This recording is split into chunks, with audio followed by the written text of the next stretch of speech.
Is it true pregnant women should not do Omkara? If yes, why? They should do. Why? Who said they should not do? I read it somewhere. No, they must do, I would say, because you're not just giving a body to the child in many ways, who you are is being imprinted upon the child. So how you keep yourself during your pregnancy is a very, very important thing. These days, that care is not there. But traditionally in India, a pregnant woman was kept in such a protected atmosphere, you know. Who should see her and who should not see her also was decided by somebody who was little intuitive. Do you know this?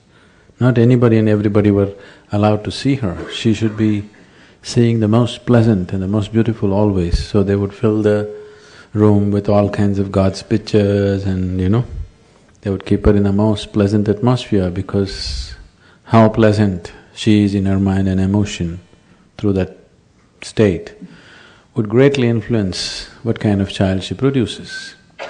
Right now the human population is way beyond what it should be on the planet. Unless we are producing something really worthwhile, it's not worth it really. Just to produce one more brat, you know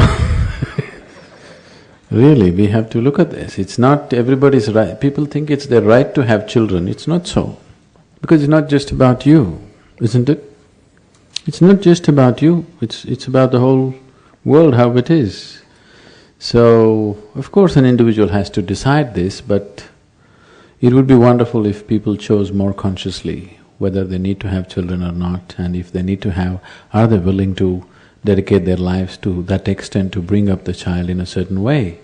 Simply produce one and leave them here, there and try to manage things and you experience them as real horror in your life, what's the point, you know, isn't it?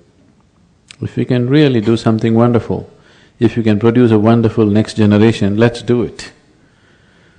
If it is not so, if it's not within our capabilities to do that, we better not attempt such things. You must utter What is that? You must utter the it's important to do it, it's good to do it. Okay, so it is true with every pranayama then? I mean, every pranayama can be done during pregnancy? No, don't just generally make a statement, every pranayama you can do. There are many things a pregnant person should not do because it involves certain level of… You should not do…